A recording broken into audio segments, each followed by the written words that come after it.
Microdosing it is going to keep your appetite. You'll have no nausea, no heartburn. You'll be able to get in your protein. You'll protect your muscle. You're also protecting your brain. You're reducing inflammation. You're improving mood. And this is all done at a microdose. And yes, you will still affect your metabolism. You will still improve your insulin sensitivity. It's going to be done over time. No, you're not going to lose 5 pounds in a week or 5 pounds in 2 weeks. You're going to lose weight nice and slowly, as it should be, so you don't lose your muscle. And that microdosing is just a minuscule dose that is less than the pharmaceutical dose. You have to play with it to find where your dose is, where there are 0 symptoms, but you still feel like it's working on your metabolism, and you would still take that once a week. All right. Well, it's a real pleasure to have on the show again, Dr. Amie Hornaman. Welcome. Hi, Zora. It's fun to be back. This is going to be an interesting conversation.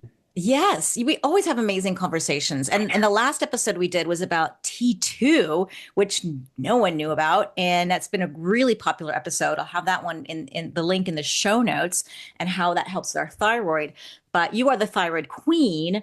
And I listened to one of your episodes about Thyropause, and I'd never heard of this before. So I really want to dive into that and share what that means. So why don't you start where you think is the best place to start with that?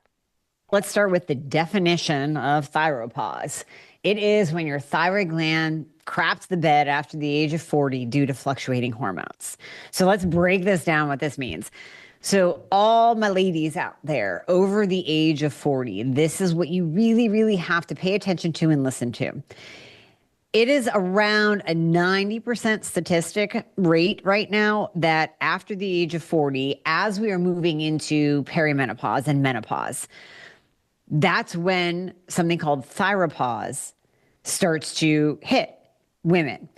And I say women mainly because women get hit the most with all thyroid problems. It's around 90% women, 10% men when we're looking at hypothyroidism or Hashimoto's on a broad spectrum, and we're looking at stats. But women over the age of 40, wow, that it's really, really high. And the percentage of women that are dismissed, undiagnosed, told that they're normal, everything is fine, this is part of aging, that leaves that 90% of women, like half of them walking around undiagnosed going, well, I don't know why I'm gaining weight. I'm losing hair. I have no energy. I'm not going to the bathroom every day. I'm depressed. I'm anxious. I can't sleep. But my doctor is telling me I'm normal, or my doctor is giving me an antidepressant and a sleeping pill instead, when really it is Thyropause. And I coined this term because right now we're seeing such a heightened focus on menopause. And due to celebrities like Halle Berry talking about using BHRT, and that is fantastic. We need more focus on women's health. We need more focus on perimenopause and menopause and deeper understanding of that in the medical community, as well as in the general population when women are going through this and have no answers. However, we are forgetting and not focusing enough on the master gland, which is the thyroid, and Thyropause, which really affects 90% of all women. So if you're over the age of 40, this is the time to really pay attention to your body, listen to those symptoms. Yes, absolutely explore bioidentical hormone replacement therapy. Now, that's not for everybody, but it's definitely in the realm of exploration as you go into perimenopause and menopause and start losing your hormones. But absolutely get a full thyroid panel done. Check everything that is going on with your thyroid and your thyroid health, because it starts there. And if your thyroid is thrown off after the age of 40, if you go into Thyropause, yes, you'll have all of those symptoms that I just talked about, but you're also looking at the thyroid and focusing on that and optimizing that to prevent other diseases of aging. So when the thyroid is off, your glucose control will be off. Enter insulin resistance and type 2 diabetes. Your heart rate, your blood pressure, that gets thrown off. Oftentimes, people get put on blood pressure medications when they don't need it. It's your thyroid. Cholesterol panels, you'll get put on a statin when it's your thyroid instead, which we just talked about off air, how the thyroid controls cholesterol, it controls insulin, it controls glucose, it controls your sex hormones. So you might not even need BHRT yet if you just fix your thyroid. So it's really, really vital that we start with the thyroid since that is the master gland. So I'm wondering to me, in my community, it seems as though most women going through the perimenopause to menopause transition have thyroid issues. And I don't know what the stats are, but do you have an idea? Is it 50% of the women? Is it 80? Like, do you have any stats on how many women going through this transition actually have thyroid issues? I'm willing to say about 100, but of course, you always have those outliers of women just with these crazy, amazing genetics that, okay, we could probably bring that down to 90 to 95%. But I'm telling you, it is just because women out there go, I don't have a thyroid problem. Nobody told me I do, doesn't mean that you don't, if that makes sense. So misdiagnoses, walking around undiagnosed because doctors are not testing thoroughly, because they don't know how to look at those labs and interpret those results from a functional perspective, leave women undiagnosed and with no answers. When in fact, if we were to look at it from a functional perspective, from a thyroid expert perspective, we would be able to say, oh, yeah, you know what, Zora, right here, your free T3 is low. I know it's not flagged low on the standard lab value range, but per functional medicine, this is not optimal. And oh, look, you have antibodies, which means that you have Hashimoto's. That's your immune system attacking your thyroid because it thinks it's a bad guy. You do have antibodies present. So the Hashimoto's switch has been flipped to the on position. And now we either do something about this now, or if you don't have symptoms yet, you're going to. So let's preempt this and address this problem that we're seeing in black and white on your labs, interpreted the right way. Let's do this right now. You said thyroid is the master hormone. And I've heard some people say cortisol is the master hormone. And I've had other things, the master hormone. And usually this is sort of diagram with, whatever hormone and then the cascade that happens. So why are they saying that? Which one is it really? I mean, I'm guessing it's thyroid, but how is thyroid and cortisol? Who's first down that cascade? The thyroid needs cortisol, and cortisol actually needs T3.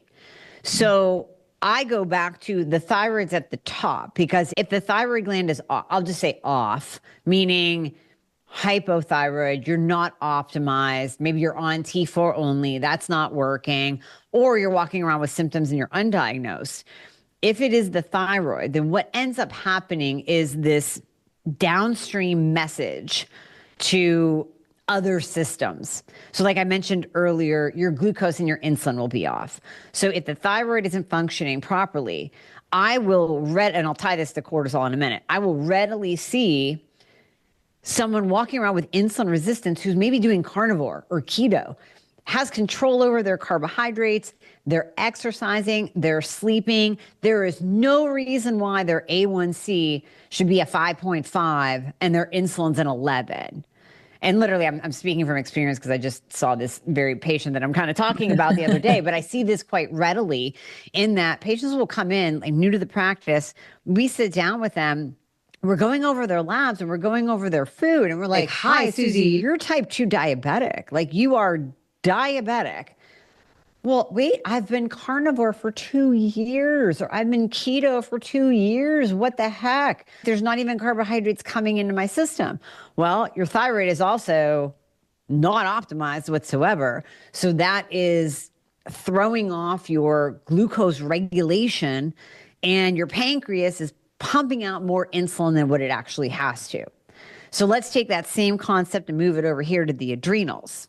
If the thyroid is off, we can see too much cortisol being released, or we could see not enough cortisol being released. And we'll see more of a flat line when we do a 4-point saliva cortisol panel. Now, there is nothing in a medical textbook, a functional medicine textbook, that says, oh, you know what? All you have to do is fix the adrenals, and all of a sudden your thyroid gland will magically start producing T3. No, I mean, maybe it'll kick out, it'll improve things a little bit better. Maybe your T4 to T3 conversion will improve because we don't want high cortisol when we're trying to convert properly.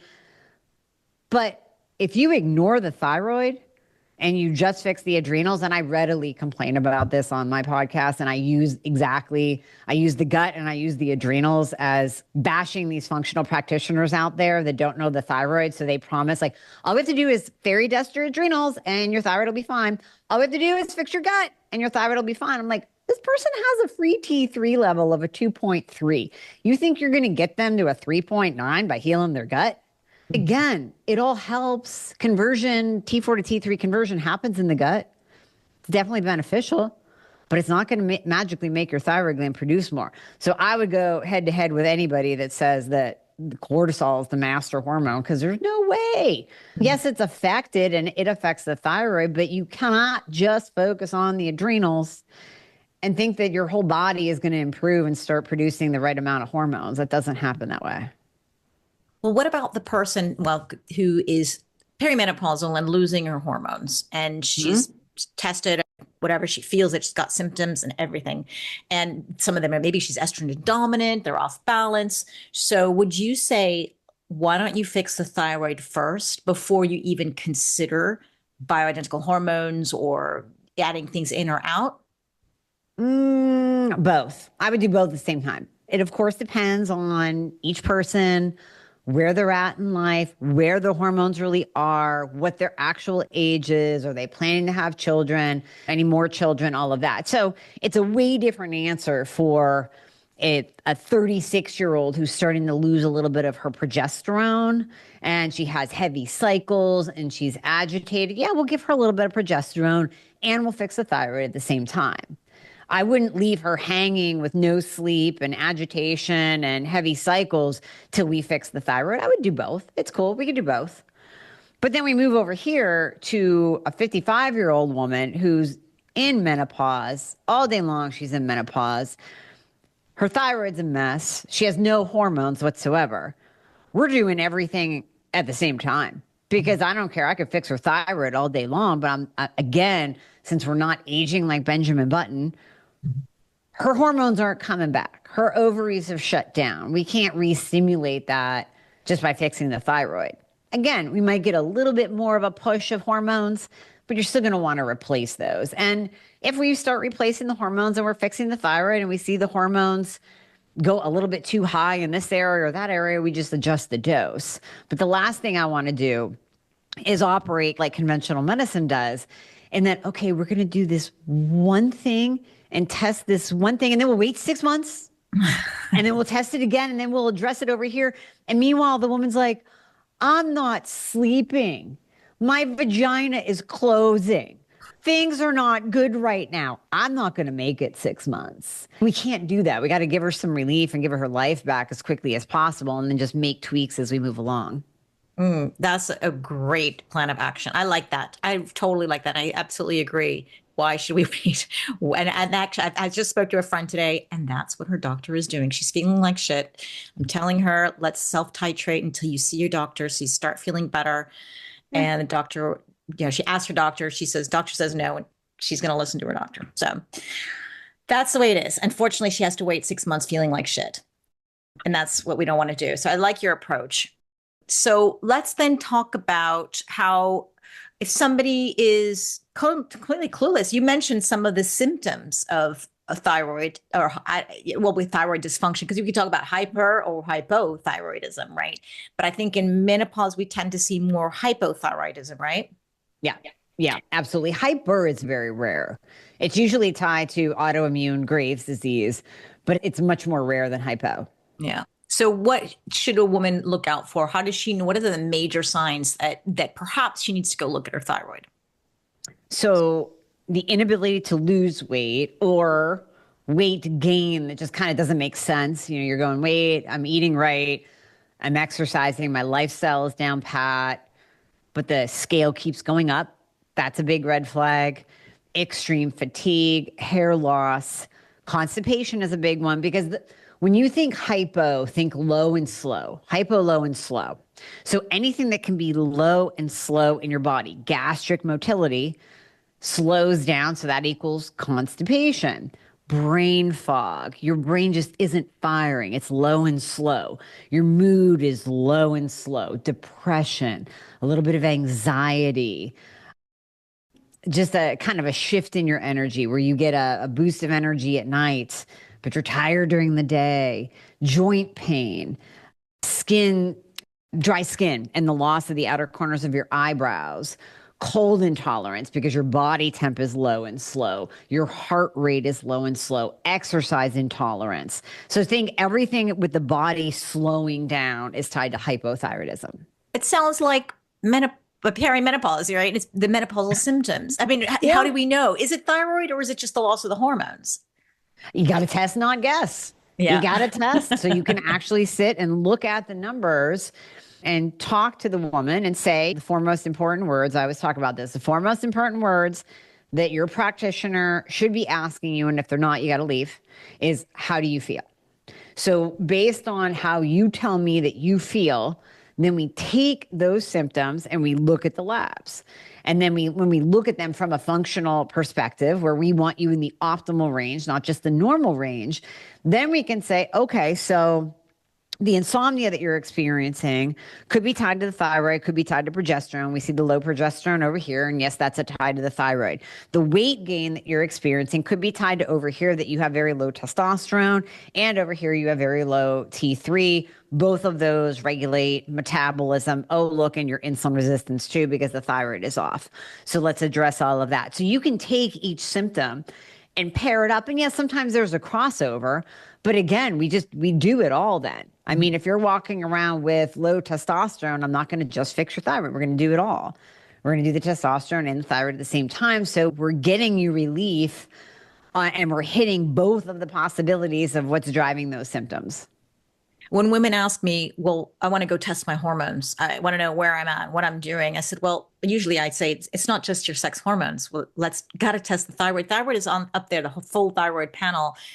For Mm-hmm. me personally, this is just what I see in my community. It always comes back. It's not just that. We test insulin, a whole full lipid panel. There's so much more to testing because the woman Yeah. usually comes into the doctor's office and says, oh, I want to test my hormones, but she's not really thinking big picture and other things. And then doctors may shut them down. Oh, you're in perimenopause. No point in testing anyways. But I think if we Yeah. can educate women to say, look, we want these certain markers. And I think you have on your website a list of blood panels that we should be doing as well as ranges. If I can find that, I'll put that in the show notes because I think I came across it somewhere. I don't know where, but do Yep. you have a link or am I just inventing things? No, we do. So on Okay. dramie.com, if you go to freebies, we Ah, have the get these labs now. So we have the lab list along with the optimal ranges. And we just released the other day, if you go to dramie.com/labs, it's an actual interactive decoding your labs quiz of sorts. So it's an interactive platform where once you have those labs, and the more the better. So we do thyroid and hormones in this decoder. It gives you real time feedback for each individual lab. So if you're, let's say, free T3, we ask you, is your free T3 in the upper quadrant of the range? So it's very universal. It's not just for the United States. We say, is your free T3 in the upper quadrant of the range? Because that's where we want it. So you take that standard lab value range. I'm just going to use an example. LabCorp is 2.3 to a 4.5.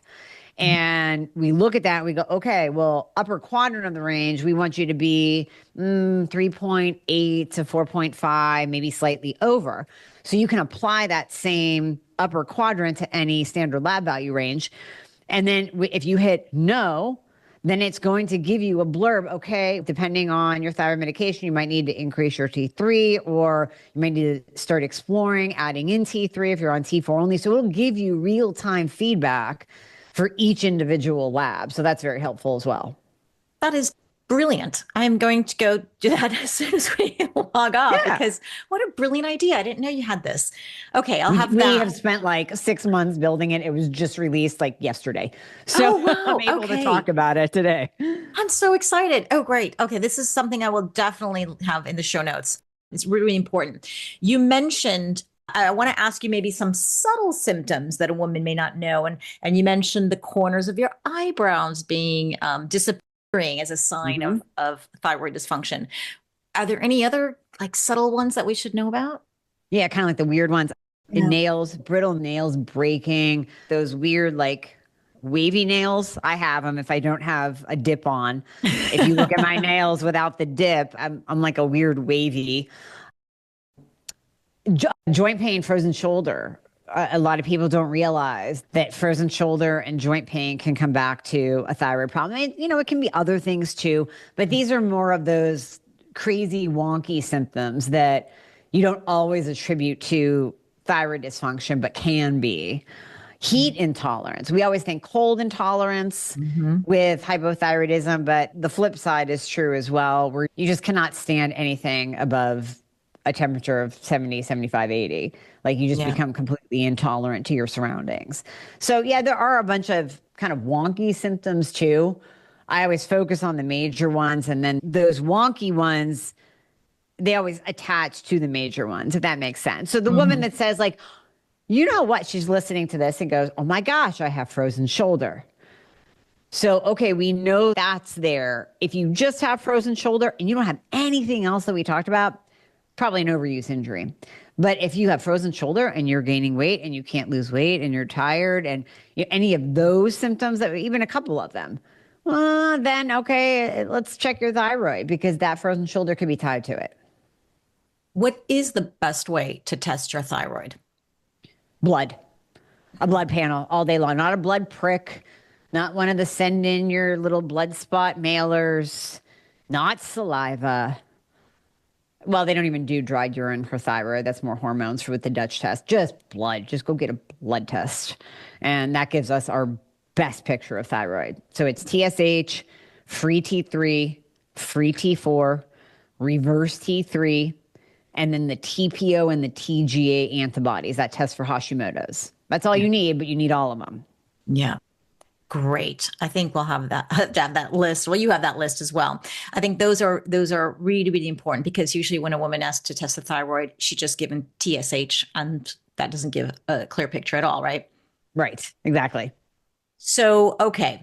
Then for the optimal ranges, I don't know if we should even talk about numbers because are there, do you want to mention some optimal ranges for some of these tests? 'Cause I know maybe people write it down, but I also think it's so much easier just to go to the To link. talk. Yeah. Well, to go to the link, it is easier to take the quiz or to go to the lab download to get these labs so that you can have them right in front of you. But just like we kind of mentioned, free T3 is the upper quadrant of the range. That's universal.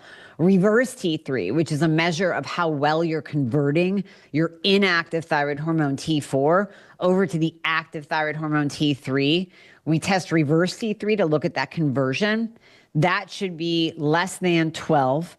That's like 90% universal for all labs because I've seen labs from Australian patients, UK, South America. Mexico is actually the one that it gets a little bit weird where you have to take that reverse T3 lab value range and you have to move a decimal point here and there. So we say in the US less than 12 for reverse T3. Mexico, I want to say it's like a point 0.9 to a 0.25. So you just have to go, okay, that's roughly the range of the US. So if we say less than a 0.12 or even a 0.11, that pretty much does it. So yeah, you have to adjust it, but you want it in the lower half. So take that reverse T3 range, cut it in half. You want to be below that halfway mark. Hmm. I think this is when the tool that you designed is actually brilliant because it does sound universal and much easier instead of just number by number. Yeah. I'm not sure. I wonder where do you keep your lab results? I use Self Decode. It's an online. I know a lot of women don't know what this is, and they're actually keeping papers in their homes. But I put all Yeah. my labs. I don't know if I'm just giving away all my personal information, but it makes it so much easier for me to see the curve, the things go up and down, and I write notes on was I on the hormone when I tested off, or what was I taking? Do you use a tool, an online tool to keep your labs? Nope, but I should now after hearing you talk about it. I've been doing it for like 10 years. It's been brilliant. Brilliant. It's such I'll a have to great check way. that It out. has how do you keep track? Where do you just keep them on your computer or Oh yeah, I just keep them in my head. It's like for me personally, I've been optimized for so long. It's like I'll do a run of labs. I go, oh yeah, that's what I thought, and then I'll just move on. I mean, there's nothing too exciting going on. Now I am doing hormone replacement. I'll check my hormones more regularly because I'm doing hormone replacement. But same thing, I normally look at them and go, okay, that's pretty much what I expect. But a lot of my patients will do Excel spreadsheets of their labs as well. And I can't stand spreadsheets. It gives me hives. So I don't, but should I? Yeah. I really like your idea though. I'm going to have to check in. yeah, there are several of them out there that I just got stuck with one and I think it's great. Yeah. So yeah, okay. I will yeah, I'm gonna follow up on you on that and see what he thinks. It's Yeah. just the Yeah. See best if I thing. stirred. And it's a great way to Exactly. share with the doctor as well. Like it's so much easier to say, just look at the curve going up and down when I do things and my little notes as well. So You're anyway. right. You're 100% right. Yeah. I should be better. We are our own worst patient. So, So yeah. let's talk about the you mentioned earlier on that if a woman does not have the symptoms, the typical symptoms of Mhm. thyroid hypo, I mean, sorry, thyropause, let's say, or hypothyroidism or any other thyroid issues, but her labs are off. And this is me. But I know there's a couple other women out there also thinking the Mhm. same thing. And you're not worried. But then a doctor may go, hey, it's like the reverse of what normal women go and they feel like shit. Labs look okay because they're not doing the right ones. I go in, Yeah. I'm like, why aren't they optimized? And they may be in the normal range, but when I know what optimal means, I get a little annoyed. So would you treat somebody like that? That's a good question. So, I have had patients like that as well, where the what I'm seeing on the labs does not match up with who they are and the symptoms they're experiencing, if any, right? I would say in the situation where we truly have zero symptoms, a woman can honestly say, I'm not gaining weight. My energy is fine. My hair is fine. I'm pooping every day. I'm good to go. My brain is working. My mood is fine. In that case, I would say, okay, let's just watch, wait, and observe and retest. And maybe we'll do little things like a thyroid glandular. We'll do iodine. We'll make sure that she has all of the baseline nutrients, which I call the no duh supplements. So your vitamin D, your magnesium, a little bit of selenium, something like that. Iodine is in that no duh category. I think everyone should be on it. We'll do little supportive things. If she has Hashimoto's, we'll use my Hashimoto's fixer, black cumin seed oil. So we'll use things like that to reduce inflammation and control the situation. And then I'll tell her, listen, if you have one iota of a symptom popping up, that is when we jump on it and we start thyroid hormone replacement. So even though your labs tell me, hey, your free T3 is low, for you, it's doing okay. For you, it's providing you enough T3 where you are asymptomatic. So at that point in time, we're not going to treat anything and throw you off. But as soon as you start feeling a symptom, you're going to reach out and we're going to jump on it. Yeah, that makes sense. And it's so amazing. On your website, you have so many fabulous supplements that are able to help with thyroid. Like it's say like a woman doesn't want to go on medication or not yet ready for it, and she prefers to have a supplement. Like you said, you have the iodine, you have the thyroid fixer. What would be you have the vitamin D3, K2. Is there, what would be sort of a basic for a woman to get started with to try to optimize her thyroid without going yet down the route of medication? So I would do, well, thyroid fixer for sure. If anyone is experiencing low metabolism where you're gaining weight, you can't lose weight no matter what you do, you just feel like you have that really low and slow metabolism. That's where I would add in thyroid fixer or metabolism fixer because the T2 in that we talked about on the last episode, that's going to increase your basal metabolic rate. But it's not going to throw off your thyroid. It's not going to throw off your numbers. Now, like we were talking about off air, both of those also contain L-tyrosine. That can help support your thyroid to produce its own thyroid hormone, to produce more of its own thyroid hormone and actually help stimulate the thyroid gland. Coleus for scoli actually helps to improve thermogenesis and fat burning.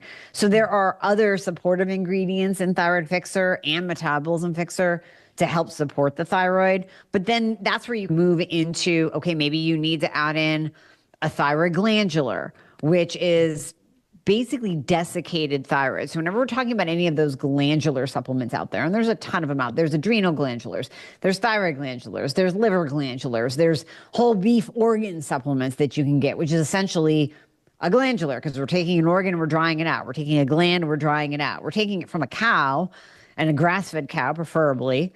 And then we're drying out whatever that target is. Case of the thyroid, we're taking the thyroid gland, we're drying it out, we're putting it in a powder, and that is a thyroid glandular. And what that does in our body is it acts a lot like natural desiccated thyroid medication. So your Armour thyroid, your NP thyroid, because it's going to contain a little bit of T4 and T3 just to help support your overall thyroid hormone chemistry. Now, I know there's going to be people out there that go, well, the website says it doesn't contain T4 and T3. Right. So I had a whole podcast on this where I break it down and tell the truth. Yeah. On the website, everybody has to say that. Anybody selling a glandular has to say it does not contain active thyroid hormone, but let's use common sense. So in order to make NDT medication, we take the thyroid gland of a pig and we dry it out. And that becomes a pharmaceutical where the dose is absolutely regulated. You take 30 milligrams of Armour, you're getting 30 milligrams of Armour. You're getting exactly, it's like 24 micrograms of T3 or T4 and 3 micrograms of T3. I'm not getting those micrograms correct, but it's an in general. And then we move over here and we go, well, now we're going to take the thyroid gland of a cow and dry that out and put it in a capsule, but it all of a sudden doesn't contain T4 and T3. I'm sorry, does a cow have a different thyroid? Like last I knew, all thyroid glands produce T4 and T3. So if we take it out of an animal and we dry it, you're going to get some T4 and T3. And there's no little guy picking out the T4 and T3 from the cow glandular. You know what I mean? Like it does contain it. So and using a glandular, you're going to get a little bit of thyroid hormone too, which can help. I see. So you just, for regulations, you have to say does not contain active thyroid. But in fact, I've been saying for 20 years now, I'm waiting for the FDA to figure this out and pull the glandulars from. It was funny. I was working with my mentor 20 some years ago, and he had a supplement store. And I was out there like picking up, and they didn't even make it anymore. It was thyroid something, but it is not even in existence, but it was glandular. And I remember seeing back then, because I would recommend this for patients that were on T4 only. Because I'm like, oh, you poor thing, you're not getting any T3 whatsoever. At least use this glandular. And I said back then that I'm like, this is going to be pulled from the market soon because this absolutely contains T3 in it. And it hasn't yet to this day. So knock on wood. huh? We'll still be able to use the thyroid glandular for people. That's a great. What's the name of the one that you have that's the glandular? It's just thyroid glandular by the fixer. Okay. All right. Yep. I'm gonna see if I can get some of that. Yeah. I'm in Spain, so we've done this thing where we tried, but now I have a new system where I send it to somebody and they actually put it in And send it over. Yeah. and I'm gonna try it again. So I'm really excited about that. So that's cool.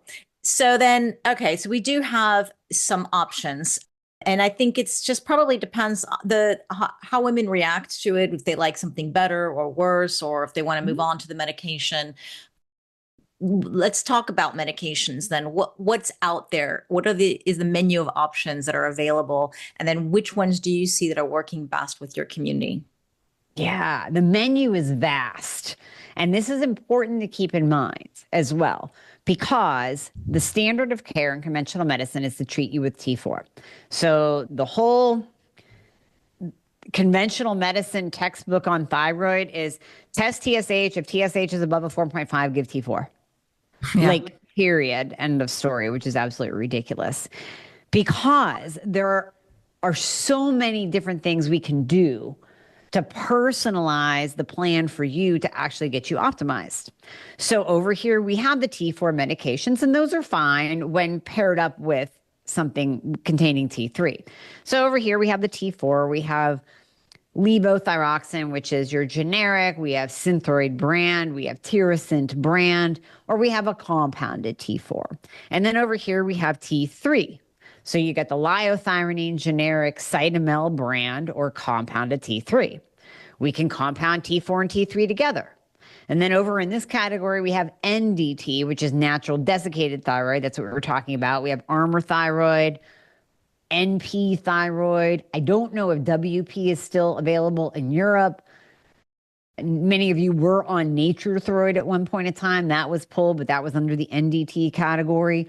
Or you can compound T4 and T3, or you can compound natural desiccated thyroid. Now, what do you use? Well, and the answer to the question of what is my favorite medication for thyroid is the one that's going to work for you and the combination that's going to work for you and the dose that's going to work for you. That is my favorite thyroid medication because everybody is different. And that's the beauty. We can go T3 only. We can pair up T3 with NDT. We can pair up T3 with T4. We can change the ratio and drop your T4 to an itty bitty amount and bring up your T3. There's so many different things that we can do to really personalize your treatment plan, which is what should be done when it comes to the thyroid. There is no one size fits all.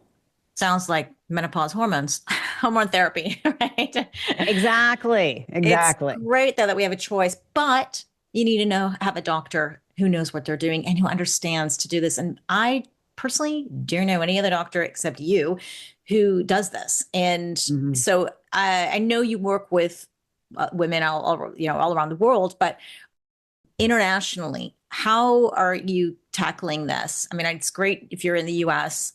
I don't know if in Canada, is that so hard or not? But yeah, are they able to get all your thyroid medications, supplements that you recommend, or is it always a challenge?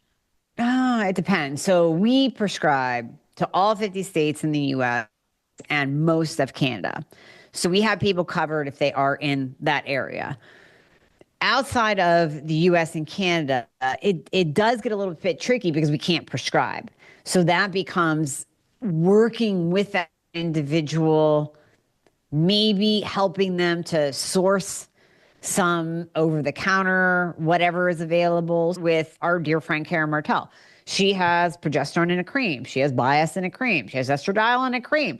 I will send patients to her site and be like, listen, if your doctor won't prescribe progesterone, that's okay because you can get it in a cream and we can dose you that way. And then there's some like secret sources I have for T4 and T3 and NDT and all of that. So it gets a little bit more tricky because we can't prescribe, but we find workarounds. That's good to know because I know a lot of women too are listening and when they are abroad and they want to work with you and they can always consult and, then just go from there, right? Oh, yeah. Yeah. We have a multitude of different programs.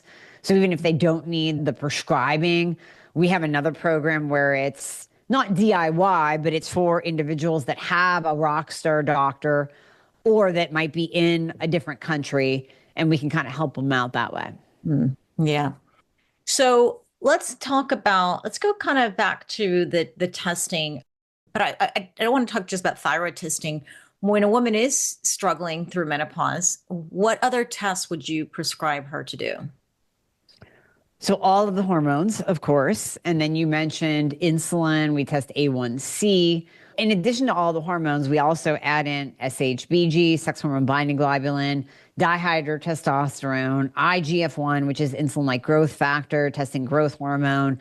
So we really want to look at the full picture. We want to get into iron panels with ferritin. We want to look at your lipid panel, your CBC, your CMP, vitamin D levels, magnesium levels, iodine levels, pregnenolone, which is a hormone, but that's also available over the counter if that's low. So it's really about looking at that really big, full picture so we can paint that puzzle, so we can connect the dots. So if someone says, oh, hey, I have really heavy cycles and I'm tired all the time and I'm losing my hair. Okay, well, what can that be? That could be thyroid. That could be progesterone. It could also be ferritin. So we better test your full iron panel with ferritin because low ferritin will tank your energy, will cause hair loss. Ferritin will go low with heavy cycles. So there's these puzzle pieces that we can put together when we have that full set of labs in front of us. I love it. I love it. You're like the ideal doctor. We need more of you. So, what about the woman who's struggling with weight? And let's say Mm. she's got her thyroid optimized. I don't know if you know what you think, but her hormones are optimized, her thyroid's optimized, and she's still struggling to lose weight. Have you seen this, first of all? And if so, then what are her other options? Oh, sure. So, yeah, first you want to check all the boxes.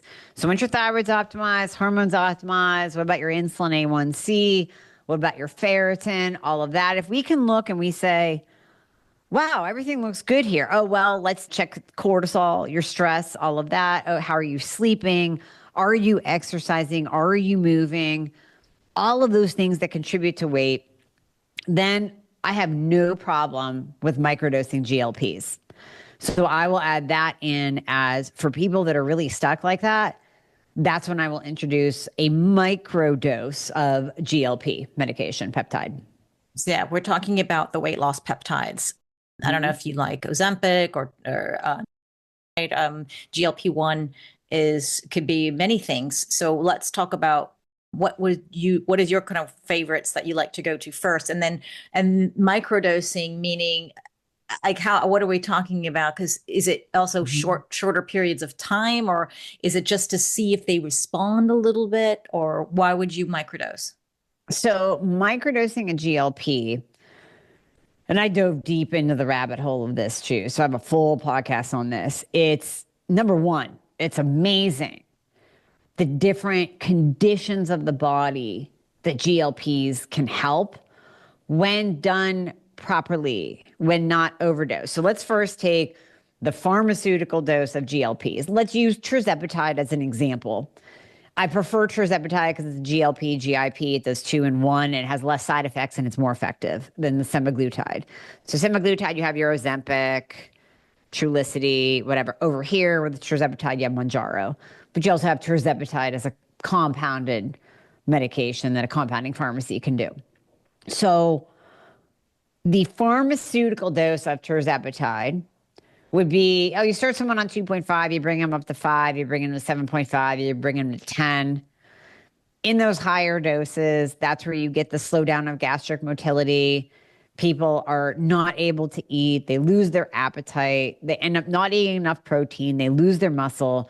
They get Ozempic face. They lose their facial fat. They lose their butt. They look horrible. They just look anorexic, basically. And then they're also debilitated with symptoms. I've also had someone, oh, yeah, I've tried that. My heartburn was so bad and I got so nauseous and so tired.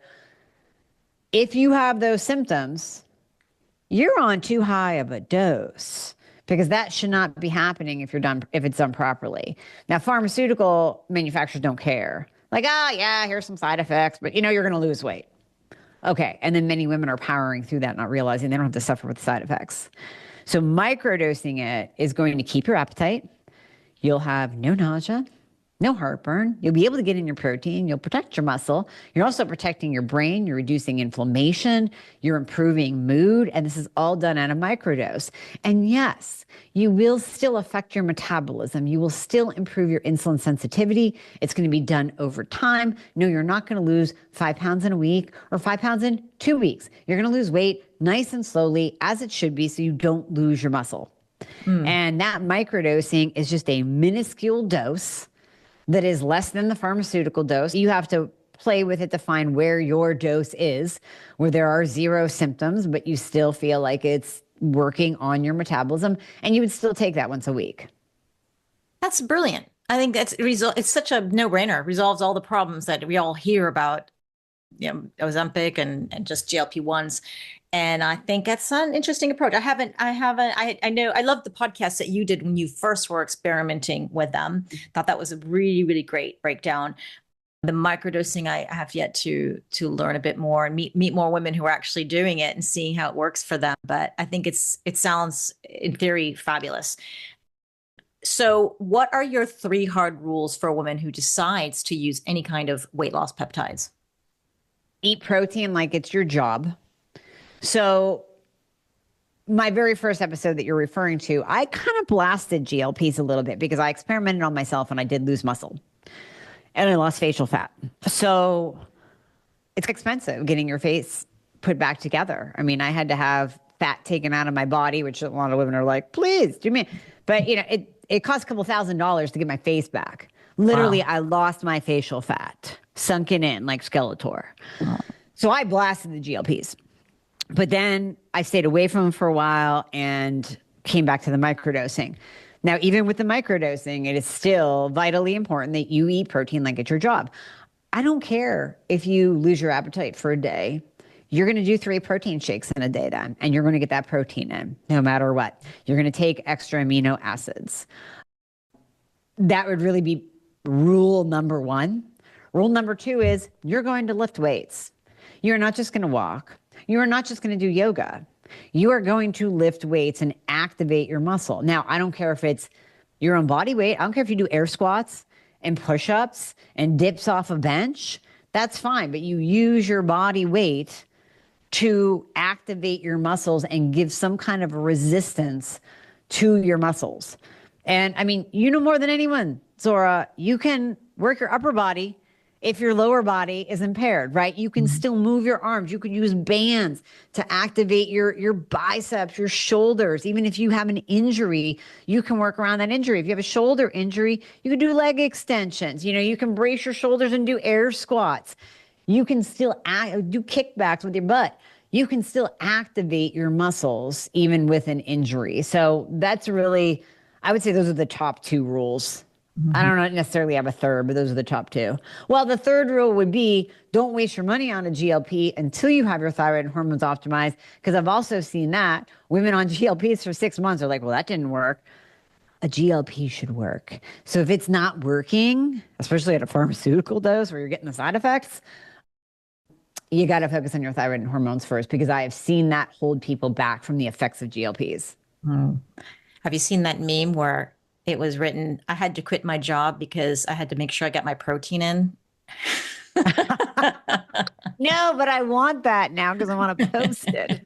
I'll find it and send it to you. I thought that was hilarious.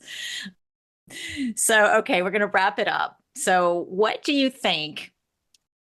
Well, before we do, I want to ask you, because I have one last question, but I want to ask you if there's anything else going on in your world that we should know about, any programs or a new supplement coming out, something you'd like to make sure you squeeze in. So program-wise, how we were talking about the kind of DIYing yourself and all the information I have found there, I do have Total Thyroid Fix is released twice a year. So it depends on when this is coming out. We are releasing it again at the end of March, beginning of April, and it will kick off mid-April. And this is a full 8 weeks of live with me, in-depth program where I teach you how to read your labs inside and out. So you will never rely on another practitioner again to read your labs. You are absolutely going to know exactly what you need thyroid-wise, what you need hormone-wise, and how to change your own dose, and then even how to self-source. So that program is only released twice a year, but we will be releasing it again. So just come into my world, join the Just Fix Your Thyroid Facebook group. That is a huge family. That is the most beautiful group I have ever seen of support, love, attention. You can post your labs, you get feedback. I'm in there answering your questions. If you're in there, you will absolutely see announcements for Total Thyroid Fix coming out again. Perfect. Yeah, I think we'll get this out just in time. And I'll have a link to that Facebook group. It's just Dr. Amie, right? It's called Just Fix Your Thyroid. Oh, just fix your thyroid. Just okay, fix then your thyroid, because that's all you gotta do. I have to just fix your thyroid. So I think I have the wrong information. All right, I'll do that. I have links to your podcast, to the website, the Thyroid Fixer. By the way, everyone has got to be on this podcast listening right now. I've learned so much, and you're really my go-to for everything thyroid. And anyone who's listening has got any kind of thyroid issues, you know where to go to Dr. Amie. And Thank you. I'll have links to your website and your YouTube as well. And I honestly, I think your supplements are the bomb. I get such great feedback on it. And we've got a code ZORA for 10% off. I think that when we released the T2 episode, we were talking a lot about that. But as I'm scrolling your site, I'm thinking, gosh, there's so many other great things there. So go browse the site. And then before I let you go, I want to ask you, what is the single most important thing a woman going through the menopause transition needs to know about her thyroid health? It's everything that we talked about today. It's test, don't guess, and get it optimized. Start with the thyroid and know that you don't have to stop at doctor number one. I saw 7 before I was properly diagnosed and properly treated. You know your body. You know when something is off. If you're told that you're normal and everything is fine, but you don't feel normal and you don't feel fine, you keep going until you find a doctor, a practitioner that is going to listen to you and test you thoroughly and treat you properly. Perfect. All right. That's Thyropause, girls. Thank you so much for joining me, Dr. Amie, and everyone who's made it to the end. Thank you so much for listening, and we will for sure see you again.